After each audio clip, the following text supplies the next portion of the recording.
Hi, everyone. Welcome to Office Hours, where we answer your questions 7 days a week. Let's go ahead and jump into those questions. Bill, what do we have? Sam Rhymes starts us off from Maidenhead, and Sam's question is, what tips and tricks can the panel suggest for crafting AI prompts to get results you're expecting? What are good ways to practice this? Thanks, everyone. Go ahead, Jesse. We iterate to greatness. You start simple and see what it returns, and then you add a little bit more and a little bit more and a little bit more each time you resubmit the query. Also, hitting that reroll button on Midjourney lets it know that you are pretty confident in the words you chose and that they kind of got it wrong. And don't be shy with the reroll button. If you know that you're querying the right words and they're just not interpreting it correctly, it will make the thing rethink what it's doing a little bit. Go ahead, Ronnie.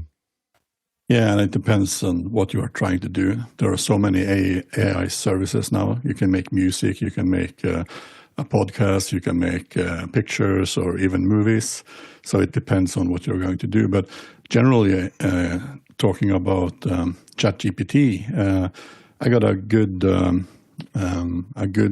idea from one of my coworkers. Just pretend that the chat is a person, and then you start talking with them. So it's not necessarily about the fixed format anymore that we used to be depending on. So you had to have everything in a specific format, and I have to say it feels more natural just talking to it like a person. And as soon as I'm using it as a search engine, at least I'm just phrasing my questions as a person and talking to a person. I get really good results by that. Go ahead, Courtney. Yeah, don't abbreviate. I find also, and it depends on which LLM you're using, and a lot of them have settings where you can set it, be concise, be creative, or a balance between the two. In crafting a prompt, the less precise you are, the more creative it gets, and the more different answers you're going to get. The longer your sentence and the more, complete your sentence, I think leads it down the path of a more concise answer. So that's usually what I found out, but it's used to responding in a whole sentence, and I think it's used to hearing a whole sentence. So don't use the, LOL, ROFL, man. Don't use and use whole sentence. Yeah. I definitely in Midjourney, I have the thing I want you to do, what the thing is doing, and any other details around the thing, and whatever style I want. Those are the kind of the three pieces of that prompt that I usually give it. Like many others that have already said something, I often start with very simple prompts, and sometimes I'm not trying to find exactly what I want. I'm trying to find something great. And if you're doing that, then what I do is keep the prompt very short.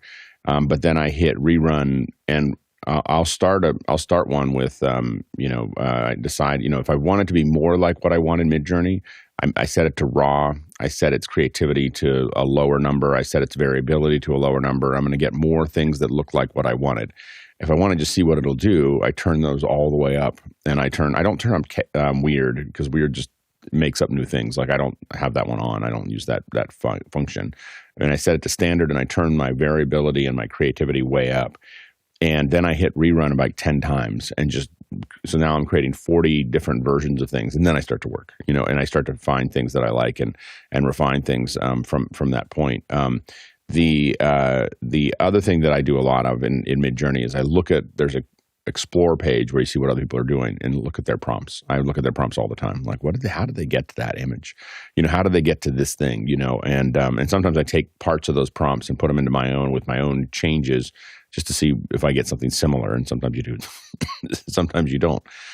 With ChatGPT, as Jesse said, I iterate a lot. I'm kind of playing with writing software right now with it, and I don't try to I don't try to give it a spec for the entire thing I want it to write. The chances of it doing that without hallucinating are almost zero. But I say, write this one little nub of what I need, and then let's just add. Okay, now give me a tool that lets me do this. Give me a dial that lets me do that. And I keep on adding the pieces that I want one after the other. The same way that I'd probably program it, which is that I'd write some little like hello world of that app, and then keep on iterating from there. And so So those are the, and I find that that's been pretty successful. A lot of them give you, Leonardo.ai gives you tons of settings that you can set for your visuals. So you can say, I want you to be a graphic artist. I want you to be 2D graphic, 3D graphic. And so it'll build from there too. So it's pretty interesting. Next question. Tyler in Bath, Ontario, Canada is up next. Are there any low-cost software options for translating data on a scoreboard into readable data for a graphics program by pointing a camera at that scoreboard for use in live sports broadcasts without needing to manually update clock data? Go to Harshid.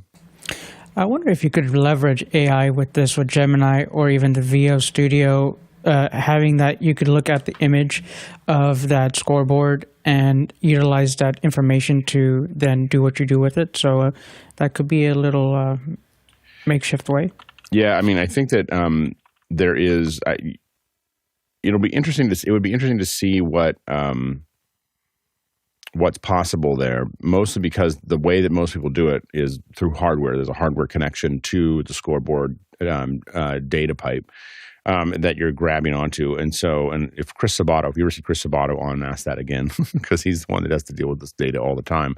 I'll see if I can find a picture of it. But so most people who do data, I mean, most people do scoreboards, they're plugging into the scoreboard hardware and then getting that data out. And so they're not really manually putting anything in. They're grabbing that data as it comes through.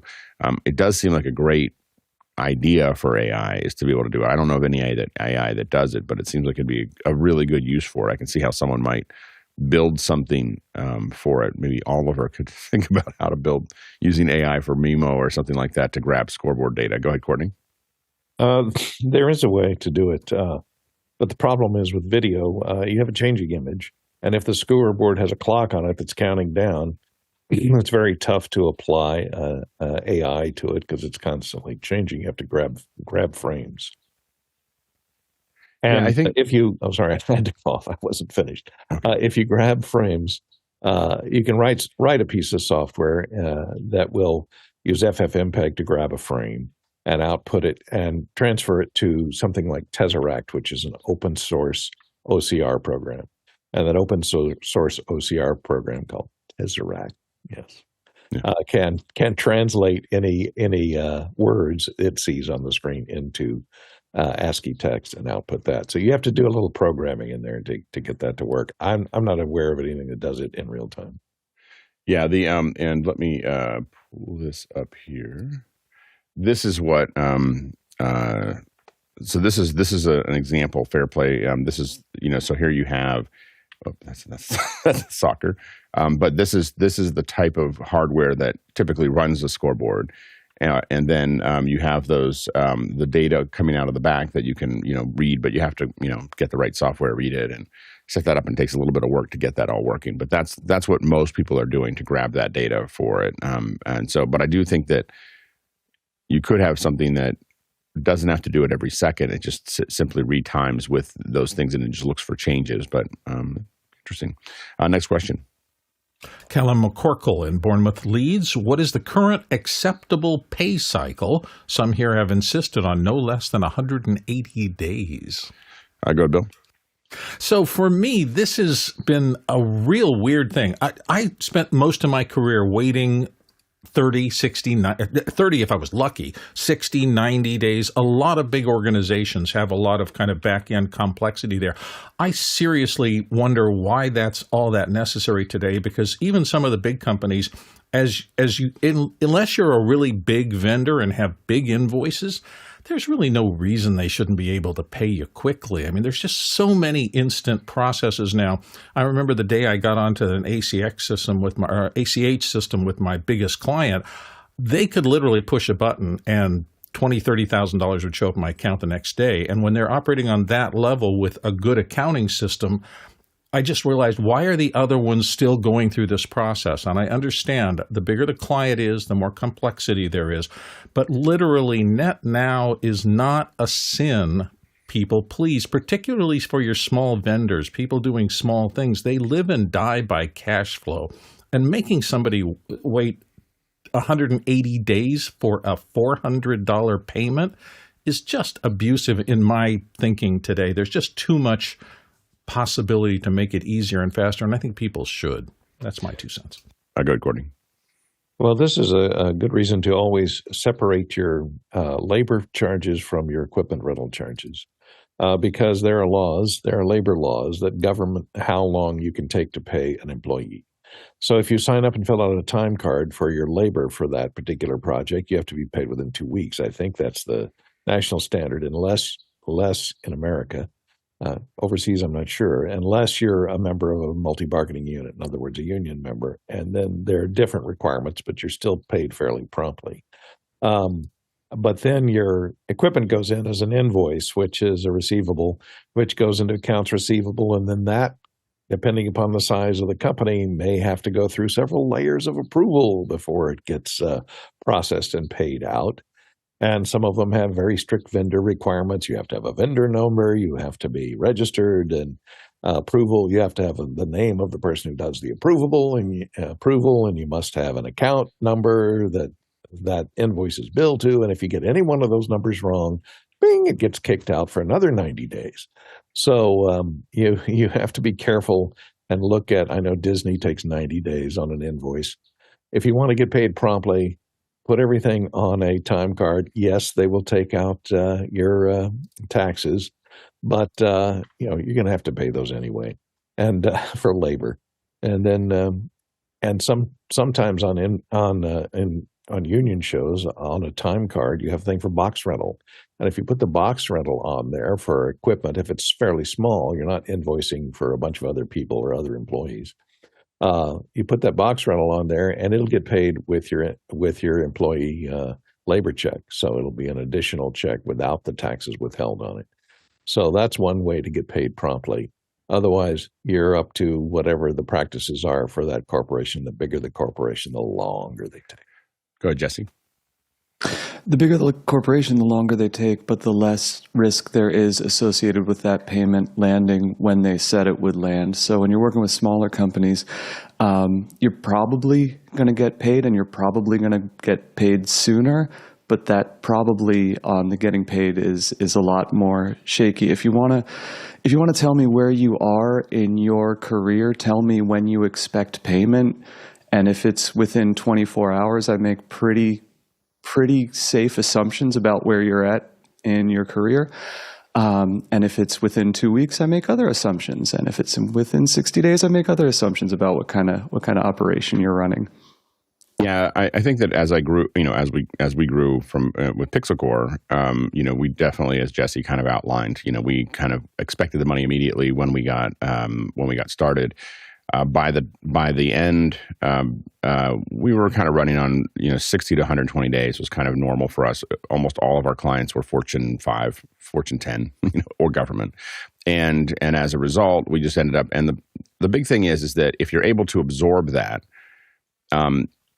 you just need to understand from the employer or from the contractor or from the client side, if you're bugging them about getting paid in 2 weeks or immediately or 30 days, you're putting yourself on a short. Their accounts payable is looking for somebody else to do this job, regardless of whether the producer working with you is doing it. They don't want to deal with you. If you get to a point where you're nice and you don't say anything until 45 days, it's a 30-day invoice. At 45, you ping them, and you get paid at 60. From accounts payable perspective, that's a pretty common thing for they're used to that. Big companies, as they interact with each other, don't really need the money right now. The money is going to eventually get there, and so for small contractors, it's very hard to work that way. But as we got bigger, we were able to kind of absorb that, and as a result, we took a lot of work from other people because if you were considered a small contractor, they just didn't want to. They don't want to deal with the billing, and they don't want to. And having your client, your sub-client in that company having to chase after it because you're bothering them a lot about, hey, I haven't been paid in 30 days or I haven't been paid in 32 days or whatever.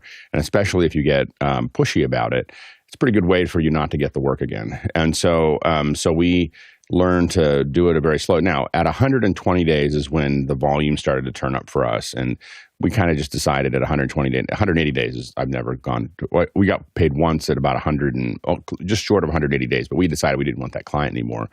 And so then what would happen is I would let loose my wife, who was the CFO, and I just say, just go get the money, and she would do whatever she needed to do. I don't know what she did. She didn't make any friends, but we always got paid.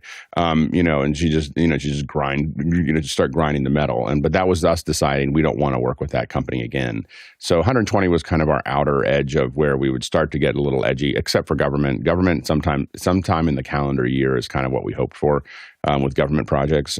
But they were big projects, and there was a lot of money there, and so you just knew when it came in, it was like Christmas, and so but I think that being able to absorb that time frame makes you feel a lot bigger to the companies you're working with. On the opposite side of that, you want to try to pay people as fast as you can, because it really changes how if you're having contractors. Mickey was talking about, they pay their contractors within a couple days, sometimes the same day. And I don't think we ever got to that because we had that slow turn, and mostly we got paid in 45 days. And so generally we were on a 60-day term with most of our contractors, just because we couldn't manage it any faster than that if we're not getting paid. We didn't have that much to handle. But I know some friends that I worked with would pay on the same day that you delivered. Once they said it was okay, they'd write you a check when they got it. And the big advantage is they paid. Contractors would work for them for less, and contractors would drop other jobs for them because they just knew that work was cash, and it was so to the other side of it is if you can build up. And what my friend did to do that was he just saved a lot of money. Like he just had a couple $100,000 in the bank all the time that he had saved. It wasn't borrowing it from anyone. He had just over years of production had saved it up so that he could just absorb all the production that he had, so he could pay people quickly and then just wait for the checks to come in. And it allowed him to take on jobs and get contractors and make things happen in a way that other people couldn't. It's pretty powerful way to do it. Next question. Next question comes to us from Paul Wallace in Austin, Texas. What do you make of this speaker and topic list for the Podfest Expo coming up at SeaWorld Orlando on January 16th through the 19th? And he's got a link to it. Here's the list of all of the things. But the thing I want to point out is this is the list, not of the shows. This is the list of the tracks, all the tracks being created by this. So there's multiple things to all these tracks.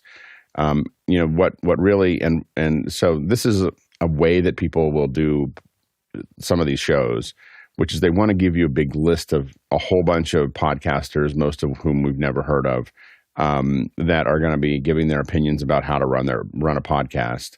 There's not a lot of really big names, but there's a lot of names, and I like the design of how they built this out. But the goal is there's some shows that want to really just want lots of names. They want to look at all the people that are coming to talk to it. But breaking it into all those tracks is a disaster, in my opinion. And so I'm a very anti-track person. I think that. If you want to have tracks, build them up and do them online, have those online discussions, but really build a plenary. If you're going to do tracks, one or two maybe, but that's about it. I mean, you shouldn't really be like this. They have like 12 tracks here, which means that your FOMO is going to be off the charts because there's going to be 6 different things every hour that you want to go see. And what that usually tells me is what they really want. What they really want is what people are going to show up for. Is they're going to show up to go to the expo and to mix with each other, talk to each other, and so on and so forth. They're not going to see most of the tracks. And if you're a speaker at this track, my guess is the vast majority, you'll have 10 to 15 people at most in the room with you. When it gets scattered to this level, you just aren't going to end up with a lot of people. So as a speaker, it's not particularly worth it unless they're paying your flight. So they're paying your flight in Odell, then it might be worth it. But it's definitely not worth it as a marketing perspective. And as a user, I mean, you might get some stuff in it, but it's just going to be, it's just so many. Sometimes a little bit of curation helps, not just throwing everything that's possible against the wall. Go ahead, Courtney. Yeah, I want to know if one of the tracks is who freed Willie and is he really free? Yeah, exactly. That is the always track. a topic at SeaWorld. Yeah, exactly. Next question. Callum McCorkle in Bournemouth, Leeds, says, any thoughts on Audm, A-U-D-M? Audm lets you listen to long-form journalism instead of reading it. Love podcasts, love them when working out. It's not quite podcast, but it's great for educating yourself on what's going on in the world in a way that works in life. Go ahead, Courtney. Well, almost all digital devices have accessibility features that let you, convert text to speech. But as far as Audm apparently has gone bankrupt or gone under, so word is that it has been canceled.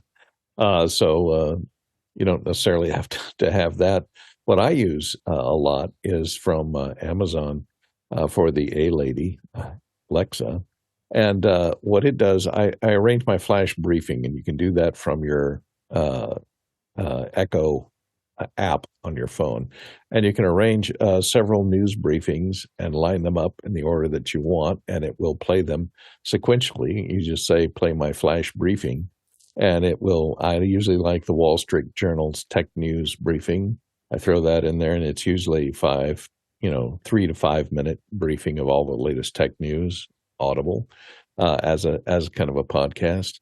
And also NPR has weekly updated flash briefings, hourly updated flash briefings, and a few others in the weather. And I add all of those on together, and then I just can roll over in bed and ask my a personal assistant there, voice assistant there, to read my flash briefing. And any time in the middle of the day or the night, it can give me all the latest news in a vocal form from my favorite sources. Harshid?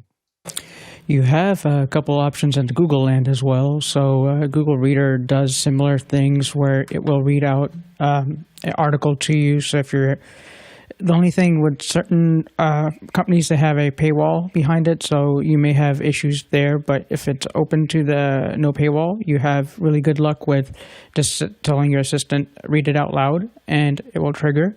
You could also download the app called Google Reader. That's another option there. And with applications as such, yes, you have your TTS engines, but I would really just look at the horizon, because these Gemini voices and some of these TTS voices are getting far better at doing what they do. So even if you wanted to try out something like Notebook LM, throw an article in there, have it read it like a podcast to you, ask it questions. It may be a little laggy, but it's something to at least digest information. That's what you're trying to get done. Good, Ronnie. Yeah, and as Audm goes, I think New York Times actually purchased that to rebrand it into their own service, which is, I think, it's only available on iOS for this time, and I think it's only for subscribers. It's called NYT Audio or something. Yeah, so the one that is kind of the leader right now in this area, and the one that I use all the time, is called News over Audio, NOAA. So News over Audio, and that one is, I believe it runs on Android and iOS. I have it obviously on my iOS app, and it is a very wide range of magazines, everything from MIT Review and Harvard Review to Foreign Affairs and many other, Business Insider, and they've got contracts with lots and lots of folks, so you get a wide range of news, and they keep on expanding. They have about 4 or 5 readers, human readers, and then they partnered with 11 Labs to start adding. They have the same number of readers reading the same number of articles, but now they're adding more via AI, and they let you sort. Like if you go into the app, you can sort out all the AI stuff, but the AI stuff is actually easier to listen to at speed, because I listen to everything at about 1.8, 1.9, almost 2 in some cases, and the AI is it's more regimented, so at speed it's actually easier to read or easier to listen to. I'm hoping that everything goes that way. The real problem, well, not the problem, but where this has to go is the subscription services have to become more and more successful, because you're taking away all the advertising. So basically but if you look at the cost of producing it, if you've already produced the print version or the NU, if people are just paying to get something that AI is generating, then there's it's potentially a very, just added money on top of whatever else is happening there. But I find it to be a far superior way. When I do my walks, I walk usually an hour a day, and I'm out walking, and I'm just listening to articles typically, at speed, which, it's funny, people will walk towards you and they'll think, oh, he's out just enjoying the thing, and then they get close and you can see that they can hear it going really, really fast in my ear. But I'm usually listening to those articles, and I find that to be it's the best one so far. That I've heard. The Economist you can get The Economist, all of it, if you subscribe. The app has every article The Economist does read to you in an English accent, which is even better. Foreign Affairs only does a handful of them, and I subscribed to it so I could listen to Foreign Affairs. But they only do a handful of them, and NOAA does all the ones for Foreign Affairs. That's how I learned about NOAA, was because it said, I realized all the articles are, so I just canceled Foreign Affairs and just got NOAA. Now I get all the Foreign Affairs that they were doing, plus all the other stuff. And it's like $8 a month or something like that, worth every penny. Like it's worth. I don't like subscriptions much anymore, but I use that one at least an hour a day. It's really great. Yeah, go ahead, Courtney. Yeah, I didn't mention it that you spoke of advertising. You're taking away the advertising dollars. Is that when I started using the Amazon Echo news briefing app, where you just line up all your different sources and news stories. I used to read the news stories, and the great thing it does is it remembers, it knows your account, obviously, and it knows if it's played that story for you before. And so depending on the different frequency of updates of all the different sources, it'll only play you the sources that have changed since the last time you listened. So you don't hear any repetition, which is great. But the other thing is they've started inserting Audible ads into the stream now. So you'll hear an ad before and then an ad after. It doesn't interrupt them with ads.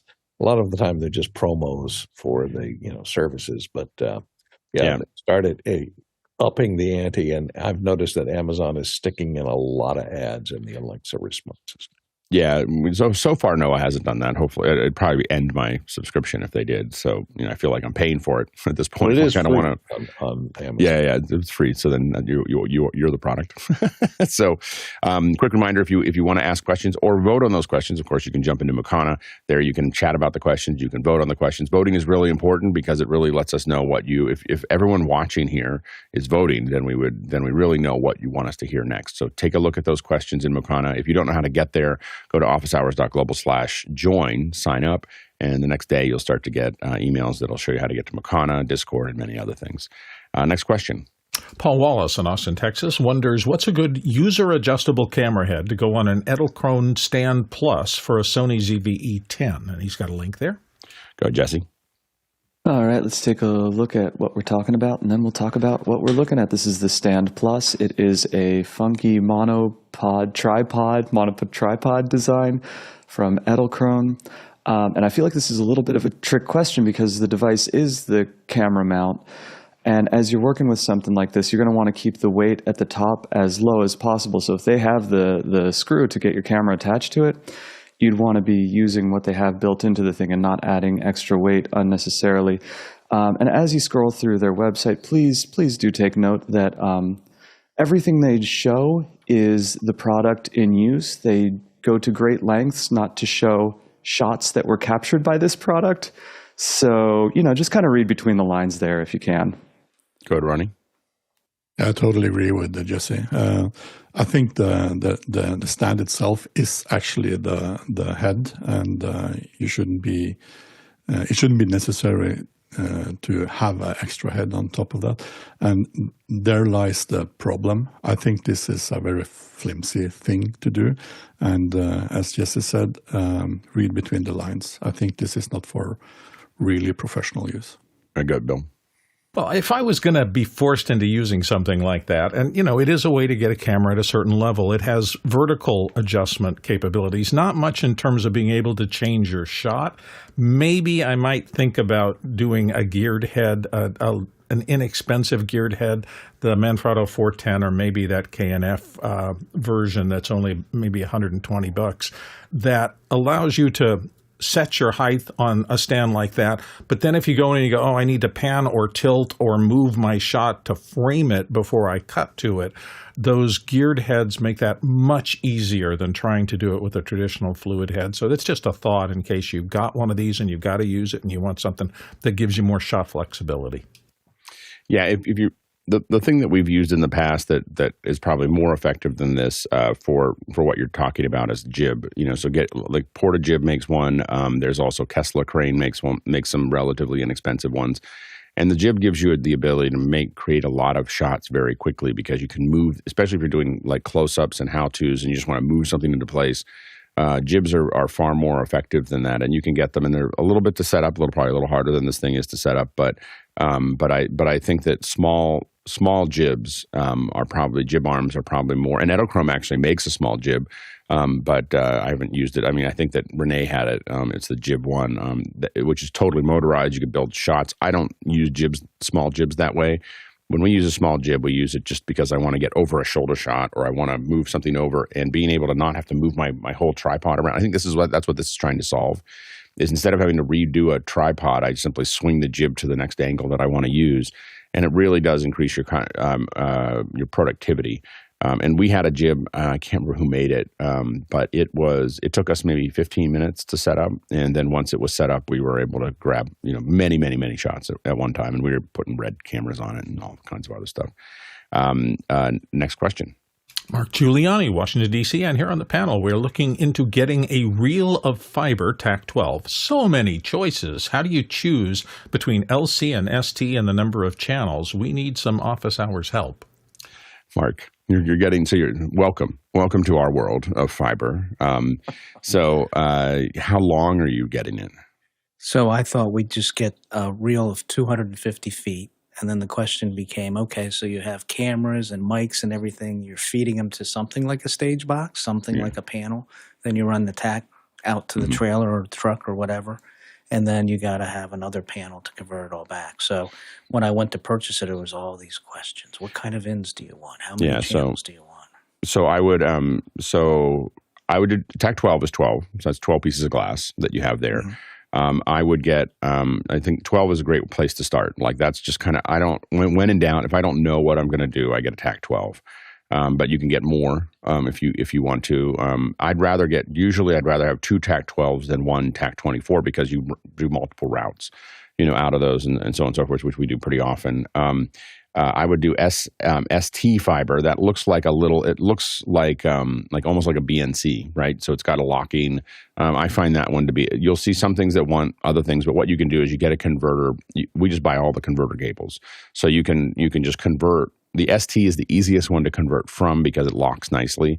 But you can go to LC and SC and like all the other versions of all the other flavors from the ST by just getting a bunch of jumper cables. So you get the jumper cables for it, get the ST fiber.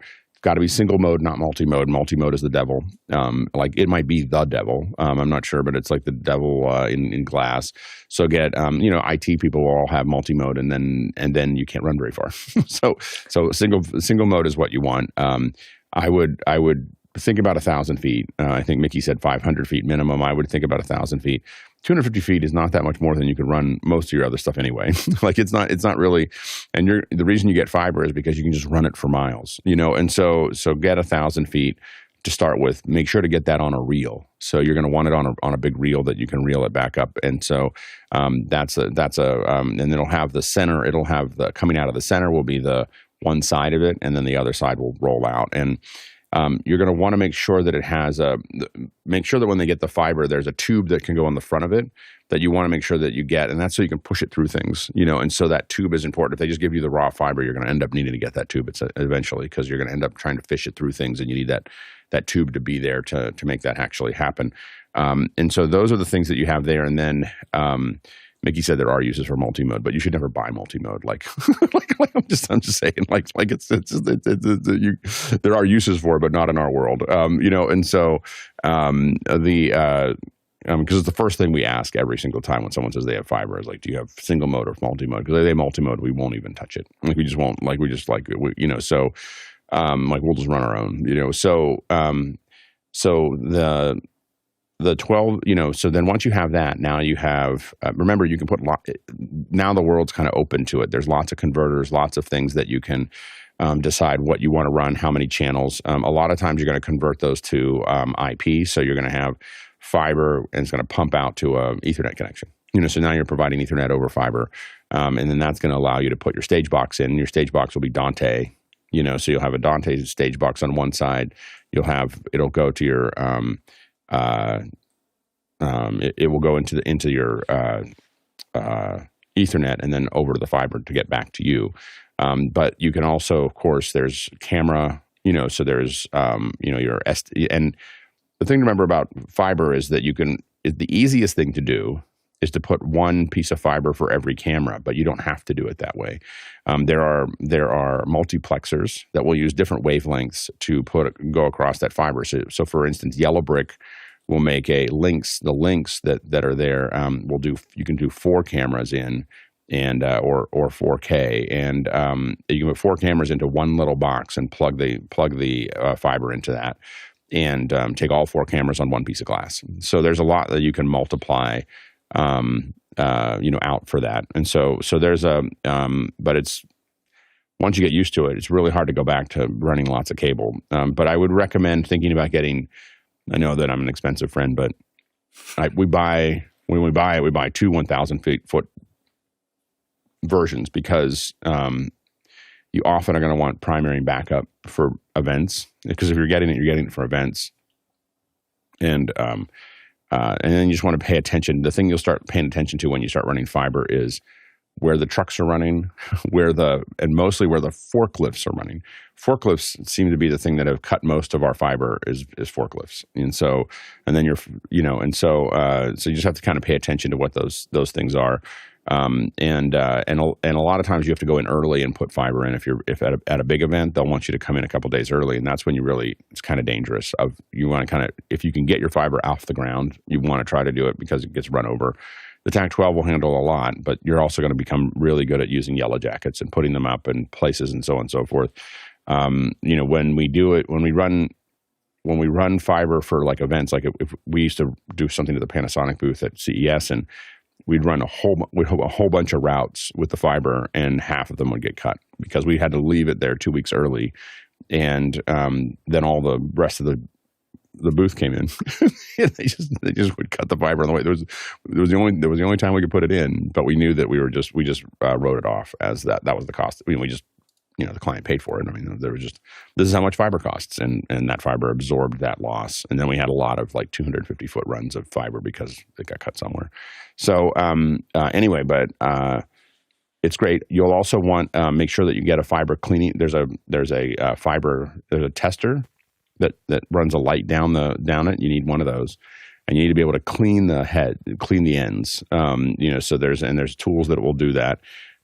If you really get serious about it, you'll have somebody in your group get certified to re-terminate fiber. It's not something you just buy the kit and do it, but there's a kit you can get. It'll cost anywhere from $500 to $2,500, and it's a termination kit that you need to put it together. But you need someone who's gone through the classes to do it. It's not something you can just like watch a video, and I mean maybe some people could, but I would recommend the class on how to terminate it, because when things get cut, you may want to figure that out.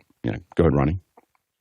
Yeah, we're kind of in the same situation, but we are thinking flexibility as well. So we've been looking a lot at the connections. So this is for the main trunk going between sites, kind of speaking. And Notric is making all these nice optical con pre-made from the fabric, from the factory, and they can include any option you would like to. And I'm thinking of running these between sites and then going into kind of a routing matrix or kind of changing from the main trunk type of connection like this MTP from Notric, and maybe into LC or ST connections, so that we can have the flexibility of having to run shorter runs on the stage, and maybe from between the rooms we can have other options. So this is kind of too many options for me to decide, and I guess you are in the same boat. I mean, I have to admit, for us, we mostly have a lot of everything, and then anything that's sub 150 feet, we still use electrical. So we're still using, we're using SDI and XLR and everything else for less than the 150 foot runs. It's once we go over 150 feet is when we start to switch up. And for IP, for Ethernet, we might run as much as 300 feet. But after that, we switch over to fiber. And again, people will tell us, well, there's SDI that can run 900 feet. And I'm like, okay, well, I don't want to run it and then find out that I got a little bit of bits and bobs and so on and so forth. To me, a SDI runs 150 feet. So like that's how long it runs. Next question. Next question comes to us from Richard in London, and Richard wonders, can office hours name some best-in-show live content, events, hybrids, virtual broadcasts, and so forth from 2024 that stood out, and what did you learn from them? I don't know if many of these virtual and broadcast events this year felt like a lot of people trying to go back to the old way of doing things, and I think mostly what I noticed was how little I was watching or even considering watching any of the content that was out there. The only events that I really watched in any volume was the Apple events, which were all pre-recorded. So that was the and I it's very high quality, very watchable, and not just the keynotes, but all of the WWDC sessions were really well put together. And I found that I have zero interest in going to something in person, like to sit. At NAB when we were doing this stuff, I kind of sat in some of the sessions, and I sat in a couple sessions just to see what it was like. And it was, I was like, I can't do this anymore. I can't sit in these rooms anymore. It was immediately putting me to sleep. It was literally, I was having like narcoleptic fits, like sitting there, like just droopy eyed and everything else. I was like, I can't do this anymore. And I haven't found a lot of people really working very hard or being very innovative about the online experience. And mostly it has to do with, like, I turn it on, and if the audio and the video are bad, I just turn it off. Like that, I'm like not going to do that anymore. I feel like we're past that, and I'm afraid that this show has ruined me in the sense that I expect this. And if I don't see what you're seeing in this show right now, I'm not going to watch your show. Like, I'm not going to come. I'm not going to. I'm like, whatever. Like, I can use ChatGPT to learn whatever you were going to talk about, and it'll be better. I'm not going to listen to bad audio and bad video. Go ahead, Bill. Well, I just think this is an interesting question in a lot of ways. Not many of us have thought about that in particular, but I think it's worth investigating a little. So maybe on a couple of days, maybe when I host on Thursday, if anybody has anything they want to put together a little list of anything that you've seen that you were impressed by. For example, we did a lot of talking over the last week about Amazon's first football game kind of presentation. There were a lot of new things that happened there. It seems like people said some things worked, some things didn't work so well. So just a review of kind of the state of what's happening out there and how fast it's changing might be fun. So I'd be up for questions like that for coming up on Thursday if anybody wants to chat about it as we kind of do our end-of-year shows. Go ahead, Courtney. Yeah, as far as live streams and technical announcements, things like that, I think Jensen Huang of NVIDIA's, look for him hosting any of his keynotes. And he's an amazing deliverer for someone who's a tech guy, CEO, who happens to deliver his own keynotes. And these are highly complex explainers of technology of NVIDIA, graphics chipsets and their new AI chipsets. His explanations of that are quite good. I don't know whether he works off a prompter, but he's walking around the stage and looking at the audience and doing a very good delivery in full sentences and understandable English, which is unusual for any a foreign-based company. You go ahead, Ronnie. I know our friends at Zoom did a walkthrough or behind the scenes of the Zoomtopia they had early this autumn. So maybe have a look at that. I haven't had time to check it out myself, but I heard that there's a lot of learning from that behind the scenes sessions they had.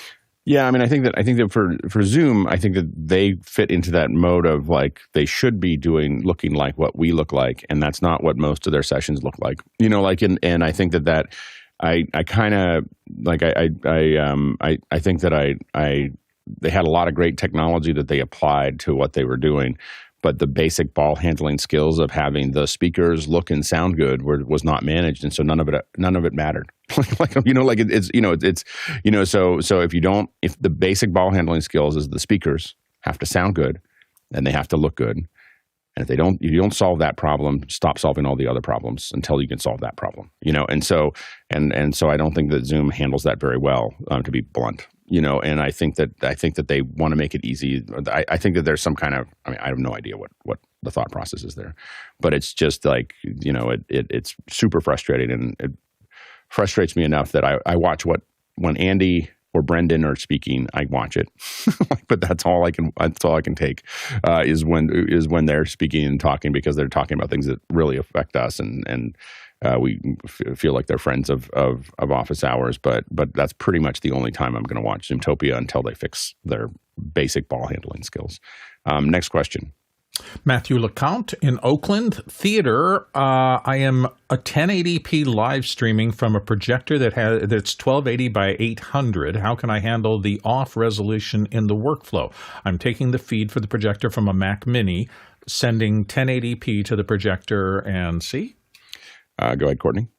Yeah, it depends on the era of that projector and what you're connecting to it with. If it has analog-only inputs like a VGA or even a DVI, a lot of times it won't have a scaler built in, but most projectors these days have scalers built in, and they can take higher resolution images and scale them down to 1280 by 800 and put black bars at the top and bottom to fill out the rest of that 800 from 1280 by 720, which is the aspect ratio of 16 by 9. But so that's the way. If it does have a digital connection like HDMI or DVI, you can plug it in and you can look at the specs of the projector. It'll say the native resolution of the panel that's inside that projector that it's using to project, which is if it's 1280 by 800. But a lot of times it'll say accepts signals up to 1080p or 4K even, and downscales them to fit within that projector's window. It won't be, super high resolution on the screen, but if on a big screen, it may not matter if people aren't sitting too close to it.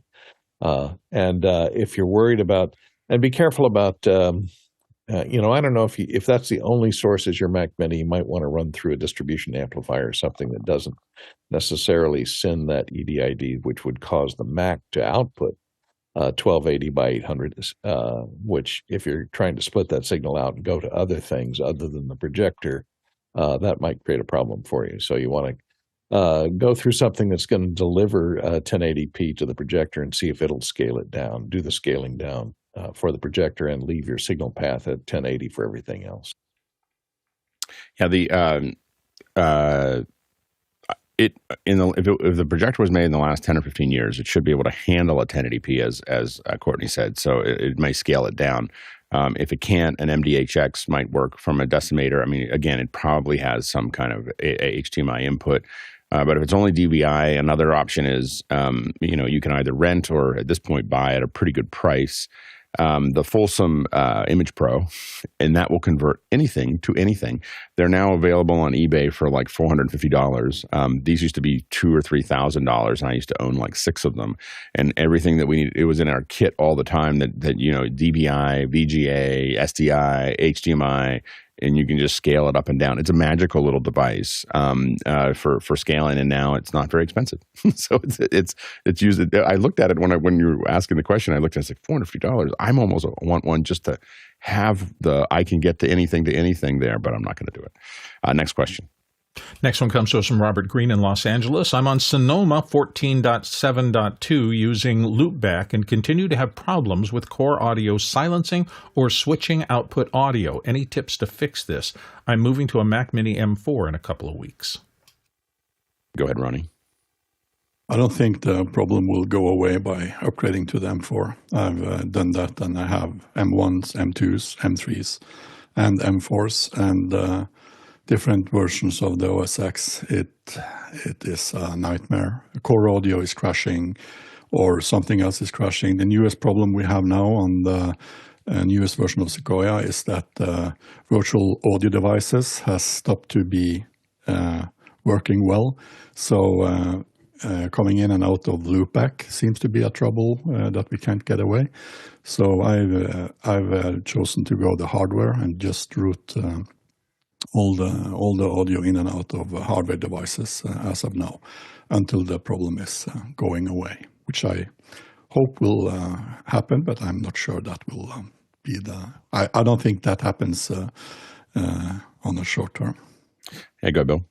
And Robert, have you filled out a support ticket at Apple? And I only say that because I know some of the people who handle support desks for some of the products at Apple, and they look very carefully at trends in those. So I would be proselytizing everybody you talk to about, please turn in a ticket and describe this to your best ability, as specifically under what, tell them your system, tell them what you're running, and tell them how it's not working. Because as they see trends in that, they dedicate engineering talent to fix the problem if it's a universal problem. And that's how it gets fixed faster. So use those support tickets. Yeah, if you're looking for the address for the support ticket, it's tcook@apple.com. And in the subject, just put P0 in the subject, and you'll get his undivided attention. All right, next question. Good strategy. Rob in Northeast Missouri says M4 Mini 32/1 gigabit and Mac gigabit, I think, not byte. Mac Mini Pro 24,512. Those are his stats in his computer. Both are about $1,400. Please compare for Photoshop and Simplest Premiere. Which would you purchase? Go ahead, Harshid.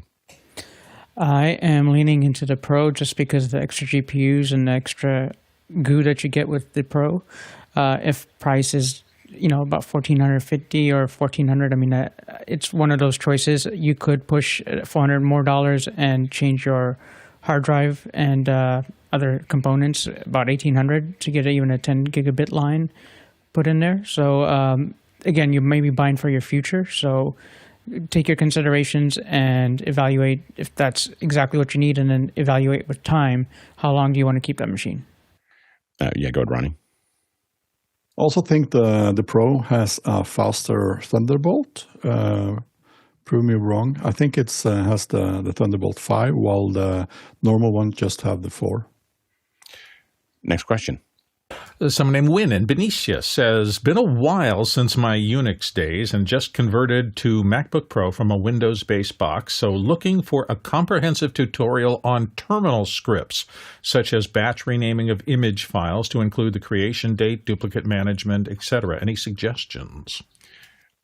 I'm sure there's some YouTube stuff on there. Man pages is kind of the thing that usually and I think that what I would do is a mixture of man pages as well as the manual pages that are inside of Unix, as well as ChatGPT. Like, tell ChatGPT what you want it to do, and it will. This is the kind of thing that is very well documented, and ChatGPT will just nail this. Like, I want to do this in a terminal, and it will just give you back what you need. Like, just be specific. This is something. And one thing, by the way, we didn't quite talk about on prompts before was tell ChatGPT. It's a funny thing. You are conscientious. You don't want to you're not going to make any mistakes. Double check your work before you ask something. You'd be surprised at how it's not as verbose, but it's very rarely wrong when you tell it that at the very beginning. Don't be creative. Be accurate. Go ahead, Bill. And just also know that the Mac ecosystem is a little less everybody needs to be pushed into things like terminal. It's there, and if you are at that tech level and you're comfortable with that, you can certainly use it. You can also do a lot of damage in terminal because it's very close to the silicon down there. And I've known a lot of people who've been in terminal and don't quite know what they're doing, who have had to spend a lot of fix this hours with the engineering departments to try to get it undone. The reason I'm saying that is that there is a lot of human interface, more friendly solutions for a lot of things like batch renaming that live in the Apple ecosystem, programs like FileMaker Pro, and there's a whole bunch of others, even inside things like Final Cut that I use all the time. There are batch renaming algorithms kind of built in that are very user-friendly and very simple to operate. So if I have a huge Excel file or something like that and I need to change a set of values, I can probably do it in Excel. You can literally toss in a formula and it zips through as fast as it would if you were trying to get down to the terminal level. So I'm just suggesting that it's a different thought process. You are not forced as much to do this kind of low-level work. Now, if you're comfortable with that and want to do it, it's very powerful, and dive in and enjoy terminal all the way. But just know that there are options in the Mac world, so you don't have to get that close to the silicon. And if what we do here is valuable to us, there's a couple ways you can help us. You can subscribe, of course, to the channel. You can also and join us. Go to officehours.global/join so that we can tell you what is happening here every day. You can also donate. Go to officehours.global/donate. This is the last day of the year, so it's a good day to donate to Office Hours. That really helps us keep all the lights on, all the servers, all the other bits and pieces that are required to make this happen. And you can volunteer. You can go to officehours.global/volunteer and become part of the team that makes all of this possible. Let's go to the next question. Callum McCorkle in Bournemouth, Leeds, England. Once again, this time he says, how do we mute the alerts and rings on an Android phone when it's locked? Our department head left his phone at the office while he's on holiday, and we can't unplug it, but it's a bother each time he gets a message or a ring from his colleagues. Go ahead, Courtney. Well, here's an Android phone. You just wake it up and you go to notifications, which is you slide your finger down from the top and there's a little speaker there. Just tap on it until it's off. And if you're logged out, can you do that? Yes, I'm logged out right now. Okay. Well, I don't know if I'm logged out, but it's not unlocked. The phone is locked. Mm-hmm. Nothing else is going to work. But if you slide down from the top, it brings up the notifications panel and you can turn off the speaker without unlocking. Surprised at how long the batteries lasted. You could also wrap it in a shirt, put it in a box, put it in a desk, put it in the janitor's closet. Just got to remember where you put it, and then when he gets back, you can tell him we put it somewhere nice. Tupperware and cotton balls. Yeah, exactly. I mean, a hammer works as well, but he's the lead, so we better probably not do that. Next question. Next one comes from Zach Stallsmith in Chautauqua, New York. Looks like my PC that handles my video capture for digitizing old videos and audio files bit the dust. I've done all the tests, retests, and reinstalls that I know of. What's a good replacement machine? Or would buying an enclosure for my Mac be better? I go with Courtney. Well, I was trying to rummage around and find mine, but those video capture cards video little boxes for gaming, for converting video, for capturing video onto a USB stick from ClearClick. They make one that has analog inputs on it, that has video. Some of them have component video, and some of them have just composite video and audio, and they will digitize, convert it to MPEG-4. And save it onto a USB stick, and that's what I do. You can plug it into any VHS recorder. You don't need a computer at all, and it will at least archive those tapes in a much higher quality than they probably have to begin with. So even though they're MPEG-4, they'll be 1080p, and it does a pretty good job with those analog inputs. And they're maybe $125, cheaper than another PC. I would get a Mac Mini M1 with with an Ultra Studio to pull it in. That's how I would approach that. Next question. Clyde Ludford from Kingston, Jamaica. Happy New Year to the team. Alex recently said that he has 4 ways out of an event/venue. Please explain more in terms of a PACE plan for internet and video fiber, internet, Starlink, and so forth. Yeah, so for PACE, and PACE is not something that I made up or anybody in production makes up. This is a SEAL term for primary, alternate, contingency, emergency. So there are 4 ways. We'll talk about 4 ways out or 4 ways into a location. We do it with internet, so it's a little less kinetic than the SEAL version. And so usually our primary is some kind of fiber out. It's either fiber. So usually it's like the Switch or Vivix or something like this. And these are for the largest events that we work on. We have 4 ways out. The secondary usually is, so for our primary is going to be that fiber. Our secondary is oftentimes then standard internet. So that's our backup to the fiber. The fiber, when we're talking about production grade fiber, these are private fiber lines again. So this is typically the Switch or Vivix are the two big ones that we use there. Then internet. So then we're encoding over the internet. We might be using SRT or Zixi. Typically Zixi is the one that we want to go out for, unless we're connecting directly to the CDN, which might be RTMP or something else like that. And then from there we have a SAT truck. So a SAT truck is going to be for most things, we would use a KU truck. For things that matter, we'll put a C-band.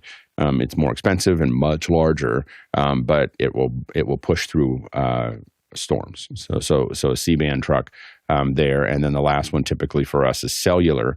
And that cellular is where, and that's usually a live view for us. And so it's bonded cellular. And typically we would use that with there's an extender that they have, which is 14 modems that are all being bonded together. And then in the more modern version of this, we would put a Starlink on it to have it to kind of fill in some of the gaps. But we found that if all four of those, and we've never had all four of those fail, but our assumption is that if all four of those failed, we don't have to worry about our event anymore. There's something else going on that's probably everyone's paying attention to. That's a lot of ways out of a venue. In a perfect situation, we take those all back to a remote location, bring them all back to where we are, and then we can switch between them. And the reason for that is that it makes it easier for us to make the decisions about when to jump to these as opposed to pushing them directly into the CDN. Once you get past 2, it's hard to push them directly into the CDN anyway, but usually those go back to another location. So typically we had one in DC at 20th and M where there's all the internet it feels like all the internet in the world comes into this one building. And so we were able to kind of switch between, we had a whole switching system. That way we can do other shows and we'll be right back slides and monitor everything remotely from there. So those are the things that we used in the past. Thank you so much for all the great questions. A lot of great questions. Now we sent some of these questions back to the producers. If we send them back, if you put them in on the QR code, we'll just bring them back in. And if they get sent back to you, they're in your notes. Some people don't realize that, but we push them back. We're not throwing them away. We push them back to you. You have to bring them back in if you ask the questions. So thanks to the producers for all the great questions. Thanks to the panelists, of course. Great to see everybody here. Can't do this without you. Great answers, great discussion here today. So thanks so much to the panelists. And thanks to the incredible team on the back end that makes this happen, the engineering teams, the prep teams, the production teams, the planning teams. There's a lot that goes on. The show doesn't just happen by itself.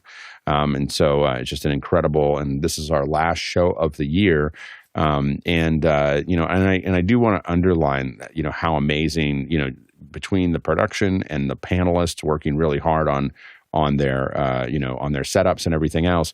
We really are kind of, I believe, becoming a real example of what this kind of conversation could look like. And I think that hopefully more people will watch it and realize that it could look like this. It doesn't have to be their built-in webcams with bad audio. And so I just want to thank everybody for the hard work, because that doesn't come by accident. So thanks so much for that.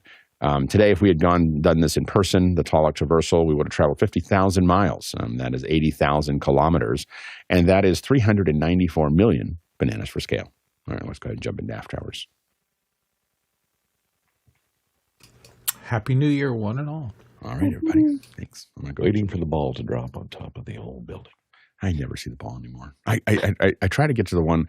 The bummer is that YouTube now plays the one that's local to me, and I'm like, I just want to play the New York one so I can celebrate at 9 and go to bed. I just want the 9 o'clock. So I always try to find the live stream that's on that isn't the YouTube TV one, because I just want to, just let me watch the thing and go to bed. Like at 9 o'clock is great. So that's the advantage. Yeah. Can we get one? I want to get the live stream from London. Okay, it's 6 o'clock. Let's get out of here. All right. See. Happy New Year. See you next year. See y'all next year. Happy New Year.